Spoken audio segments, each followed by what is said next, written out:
ನಮಸ್ಕಾರ ಎಲ್ಲರಿಗೂ ಶೋಭಾ ಕನ್ನಡ ಲಾಗ್ಸ್ ಚಾನಲ್ಗೆ ಸ್ವಾಗತ. ನಾನಿವತ್ತು ಮಾಡ್ತಾ ಇರುವ ರೆಸಿಪಿ ಪಡ್ಡು. ಬೆಳಗಿನ ಬ್ರೇಕ್ಫಾಸ್ಟಿಗೆ, ಸಂಜೆ ಸ್ನ್ಯಾಕ್ಸಿಗೂ ಮಾಡ್ಕೋಬೋದು. ಹೇಗೆ ಮಾಡೋದು ನೋಡ್ಕೊಂಬರೋಣ ಬನ್ನಿ. ನಾನಿಲ್ಲಿ 2 ಕಪ್ ಆಗುವಷ್ಟು ರೇಷನ್ ಅಕ್ಕಿ ತೊಗೊಂಡಿದ್ದೀನಿ. ಅಂದರೆ ದಪ್ಪ ಅಕ್ಕಿ, ದೋಸೆಗೆ ಇಡ್ಲಿಗೆ ಎಲ್ಲ ಹಾಕ್ತಾರಲ್ಲ, ಈ ಅಕ್ಕಿಂದನೇ ಮಾಡಿದರೆ ತುಂಬ ಚೆನ್ನಾಗಿ ಬರುತ್ತೆ. 2 ಕಪ್ ತೊಗೊಂಡಿದ್ದೀನಿ. ಈಗ ನಾನು ಒಂದು ಅರ್ಧ ಕಪ್ ಆಗುವಷ್ಟು ಉದ್ದಿನಬೇಳೆ ಹಾಕ್ಕೊಳ್ತಾ ಇದ್ದೀನಿ. ಹಾಗೆ ಒಂದು 4 ಟೇಬಲ್ ಸ್ಪೂನ್ ಆಗೋಷ್ಟು ಕಡಲೆಬೇಳೆ ಹಾಕ್ತೀನಿ. ಕಡಲೆಬೇಳೆ ಹಾಕೋದ್ರಿಂದ ಕಲರು ಚೆನ್ನಾಗಿ ಬರುತ್ತೆ, ಗರಿಗರಿಯಾಗಿ ಬರುತ್ತೆ. ಹಾಗೆ ಒಂದು ಅರ್ಧ ಕಪ್ ಆಗುವಷ್ಟು ಅವಲಕ್ಕಿ ತೊಗೊಂಡಿದ್ದೀನಿ.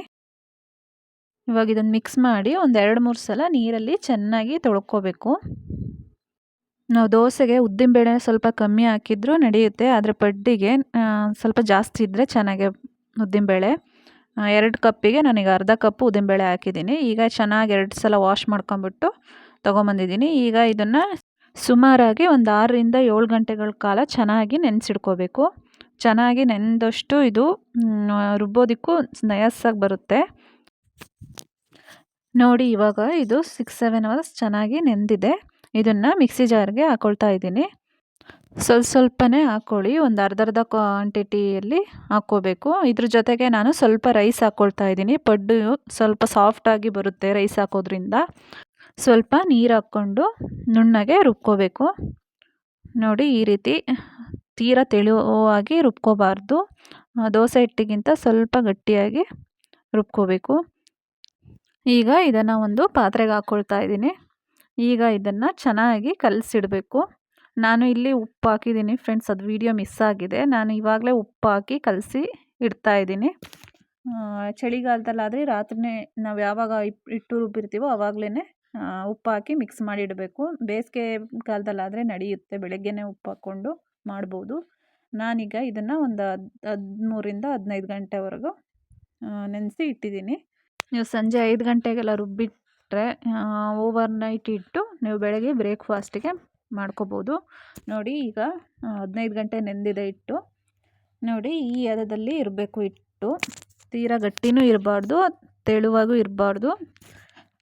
ಈ ರೀತಿಯಾಗಿದ್ದರೆ ಚೆನ್ನಾಗಿ ಬರ್ತವೆ. ಈಗ ನೀವು ಪ್ಲೈನ್ ಪಡ್ಡು ಮಾಡ್ಕೊಳ್ಳೋದಾದರೆ ಮಾಡ್ಕೋಬೋದು, ಇಲ್ಲಾಂದರೆ ಮಸಾಲೆ ಹಾಕ್ಕೊಳ್ಳೋದಾದರೆ ನಾನಿಲ್ಲಿ ಒಂದು ಪಾನ್ ಇಟ್ಟು ಅದಕ್ಕೆ ಒಂದು 2 ಟೇಬಲ್ ಸ್ಪೂನ್ ಆಗುವಷ್ಟು ಎಣ್ಣೆ ಹಾಕ್ತಾಯಿದ್ದೀನಿ. ಹಾಗೆ ಸ್ವಲ್ಪ ಸಾಸಿವೆ ಸಿಡಿದ್ಮೇಲೆ ನಾನಿಲ್ಲಿ ಕಡಲೆಬೇಳೆ ಹಾಕ್ತೀನಿ. ಕಡಲೆಬೇಳೆ ಕೆಲವರು ಹಾಕಲ್ಲ. ಹಾಕೋದ್ರಿಂದ ಪಡ್ಡು ತಿನ್ನುವಾಗ ಕಡಲೆಬೇಳೆ ಬಾಯಿಗೆ ಸಿಗ್ತಾ ಇದ್ದರೆ ರುಚಿ ತುಂಬ ಚೆನ್ನಾಗಿ ಅನಿಸುತ್ತೆ. ಹಾಗಾಗಿ ನಾನಿಲ್ಲಿ ಒಂದು 2 ಟೇಬಲ್ ಸ್ಪೂನ್ ಆಗೋಷ್ಟು ಕಡಲೆಬೇಳೆನ ಹಾಕ್ತಾಯಿದ್ದೀನಿ. ಇದು ಸ್ವಲ್ಪ ಫ್ರೈ ಆದಮೇಲೆ ನಾನಿಲ್ಲಿ ಚಿಕ್ಕದಾಗಿ ಹೆಚ್ಕೊಂಡಿರೋ ಹಸಿರು ಮೆಣಸಿನ್ಕಾಯಿ ಹಾಕ್ಕೊಳ್ತಾ ಇದ್ದೀನಿ. ಖಾರ ಬೇಡ ಅನ್ನೋರು, ಚಿಕ್ಕ ಮಕ್ಕಳು ಇದ್ದವರು ಅಂಥವ್ರು ಬೇಡ ಅಂದರೆ ಹಾಕ್ಕೋಬೇಡಿ. ಈಗ ಸ್ವಲ್ಪ ಕರಿಬೇವು ಸೊಪ್ಪು ಹಾಕ್ತಾಯಿದ್ದೀನಿ. ಇದು 1 ನಿಮಿಷ ಫ್ರೈ ಆದಮೇಲೆ ನಾನಿಲ್ಲಿ 2 ದೊಡ್ಡ ಈರುಳ್ಳಿ ತೊಗೊಂಡಿದ್ದೀನಿ. ಇದನ್ನು ಚಿಕ್ಕದಾಗಿ ಕಟ್ ಮಾಡಿ ಹಾಕ್ಕೊಳ್ತಾ ಇದ್ದೀನಿ. ಇದನ್ನು ಫ್ರೈ ಮಾಡ್ಕೊಳ್ಳೋಣ.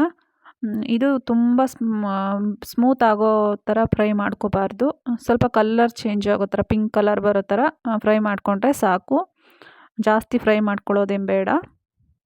ನಾವು ಹಸಿ ಈರುಳ್ಳಿನೇ ಹಾಕ್ಕೊಂಡ್ರೆ ಒಂಥರ ಸ್ವೀಟ್ ಅನಿಸುತ್ತೆ ಪಡ್ಡು. ಆಗೋದ್ರಿಂದ ಸ್ವಲ್ಪ ಫ್ರೈ ಮಾಡಿಕೊಂಡು ಹಾಕ್ಕೋಬೇಕು. ಇವಾಗ ಸಾಕು, ಇಷ್ಟು ಫ್ರೈ ಆಗಿದೆ. ಈಗ ಇದನ್ನು ತಣ್ಣಗಾಗೋದಕ್ಕೆ ಬಿಡೋಣ. ಈಗ ಹಿಟ್ಟಿಗೆ ನಾನಿಲ್ಲಿ ಸಣ್ಣದಾಗಿ ಕಟ್ ಮಾಡಿ ಇಟ್ಕೊಂಡಿರುವಂಥ ಸಬ್ಬಸಿಗೆ ಸೊಪ್ಪು ಹಾಕ್ತಾಯಿದ್ದೀನಿ. ಹಾಗೆ ಚಿಕ್ಕದಾಗಿ ಕಟ್ ಮಾಡ್ಕೊಂಡಿರುವಂತಹ ಕೊತ್ತಂಬರಿ ಸೊಪ್ಪನ್ನು ಹಾಕ್ತಾಯಿದ್ದೀನಿ. ಹಾಗೆ ನಾವು ಇಲ್ಲಿ ಈರುಳ್ಳಿ ಫುಲ್ಲು ತಣ್ಣಗಾಗಿದೆ. ಈಗ ಇದನ್ನು ಹಿಟ್ಟಿಗೆ ಹಾಕ್ಕೊಳ್ಳೋಣ. ಫುಲ್ಲು ತಣ್ಣಗಾದ್ಮೇಲೆ ಹಾಕ್ಕೋಬೇಕು. ಬಿಸಿಯಾಗಿ ಇದ್ದಾಗ ಹಾಕಿದರೆ ಹಿಟ್ಟು ಸ್ವಲ್ಪ ಹುಳಿ ಅಂತ ಅನಿಸುತ್ತೆ. ಹಾಗಾಗಿ ಫುಲ್ ತಣ್ಣಗಾದ್ಮೇಲೆ ಹಾಕ್ಕೊಂಡು ಚೆನ್ನಾಗಿ ಇದನ್ನು ಮಿಕ್ಸ್ ಮಾಡ್ಕೊಳ್ಳೋಣ. ನೀವು ಬೇಕು ಅಂದರೆ ಕ್ಯಾರೆಟ್ನೂ ಸಹ ಇದಕ್ಕೆ ಚಿಕ್ಕದಾಗಿ ತುರ್ಕೊಂಡು ಹಾಕ್ಕೋಬೋದು. ಟೇಸ್ಟಿಯಾಗಿರುತ್ತೆ ಪಡ್ಡು. ನೋಡಿ, ಮಿಕ್ಸ್ ಮಾಡಿದ ಮೇಲೆ ಅದಕ್ಕೆ ಇದೆ ಹಿಟ್ಟು. ಈಗ ಇದು ಪಡ್ಡು ಹಿಟ್ಟು ರೆಡಿಯಾಗಿದೆ. ಈಗ ಪಡ್ಡು ಮಾಡ್ಕೊಳ್ಳೋಣ. ಪಡ್ಡಿನಂಚ ಕಾಯೋದಕ್ಕೆ ಇಟ್ಕೊಂಡಿದ್ದೆ. ಈಗ ಕಾದ್ಮೇಲೆ ನಾನು ಇಲ್ಲಿ ಸ್ವಲ್ಪ ಎಣ್ಣೆ ಹಾಕ್ಕೊಳ್ತಾ ಇದ್ದೀನಿ.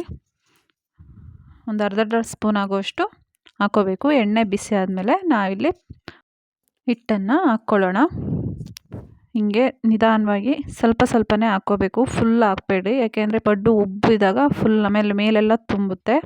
ಹಾಗಾಗಿ 3/4 ಭಾಗ ಆಗೋಷ್ಟು ಹಿಟ್ಟು ಹಾಕ್ಕೊಂಡ್ರೆ ಹಿಟ್ಟು ಅರಳುತ್ತೆ. ಆಗ ಪಡ್ಡು ಚೆನ್ನಾಗಿ ಕಾಣಿಸುತ್ತೆ, ಚೆನ್ನಾಗಿ ಬರುತ್ತೆ. ಈ ರೀತಿಯಾಗಿ ಎಲ್ಲ ಮನೆಗಳಿಗೂ ಹಿಟ್ಟನ್ನು ಹಾಕ್ಕೊಂಡು ಮೇಲೇನೂ ಸ್ವಲ್ಪ ಎಣ್ಣೆ ಹಾಕ್ತಾಯಿದ್ದೀನಿ. ಈ ರೀತಿ ಒಂದು ಸಲ ಮುಚ್ಕೊಂಡು ಲೋ ಫ್ಲೇಮ್ನಲ್ಲಿ ಬೇಯಿಸ್ಕೋಬೇಕು.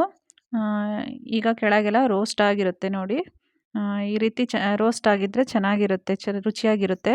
ನೀವೇನಾದರೂ ಹೈ ಫ್ಲೇಮ್ನಲ್ಲಿ ಇಟ್ಕೊಂಡಿದ್ರೆ ಮೇಲೆ ಕೆಳಗೆ ಎಲ್ಲ ರೋಸ್ಟ್ ಆಗಿಬಿಟ್ಟು ಅದು ಒಳಗೆಲ್ಲ ಬೆಂದಿರೋಲ್ಲ, ಮೇಲೆ ಮಾತ್ರ ರೋಸ್ಟ್ ಆಗಿರುತ್ತೆ. ಹಾಗಾಗಿ ಲೋ ಫ್ಲೇಮ್ನಲ್ಲೇ ಬೇಯಿಸ್ಕೋಬೇಕು. ಈಗ ಎಲ್ಲ ಇದನ್ನು ಈ ರೀತಿ ತಿರುಗಿಸ್ತಾ ಇರಬೇಕು. 2 ಸೈಡನ್ನು ಬೇಯಿಸ್ಕೊಂಡಾದ್ಮೇಲೆ ಇವಾಗ 2 ಸೈಡು ಬೆಂದಿದೆ.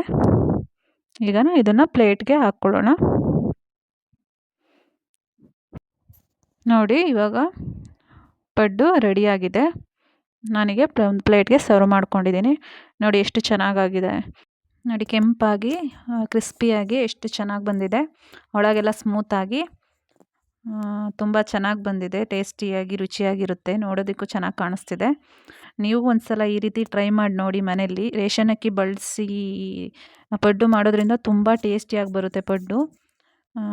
ನೋಡಿದಲ್ಲ ಫ್ರೆಂಡ್ಸ್, ಪಡ್ಡು ರೆಸಿಪಿ ಹೇಗೆ ಮಾಡೋದು ಅಂತ. ಈ ವಿಡಿಯೋ ನಿಮಗೆ ಇಷ್ಟ ಆಗಿರುತ್ತೆ ಅಂತ ಅಂದ್ಕೊಂಡಿದ್ದೀನಿ. ಈ ವಿಡಿಯೋ ನಿಮಗೆ ಇಷ್ಟ ಆಗಿದ್ರೆ ಪ್ಲೀಸ್ ನನ್ನ ಚಾನಲ್ನ ಸಬ್ಸ್ಕ್ರೈಬ್ ಮಾಡ್ಕೊಳ್ಳಿ, ಲೈಕ್ ಮಾಡಿ, ಶೇರ್ ಮಾಡಿ. Thank you so much.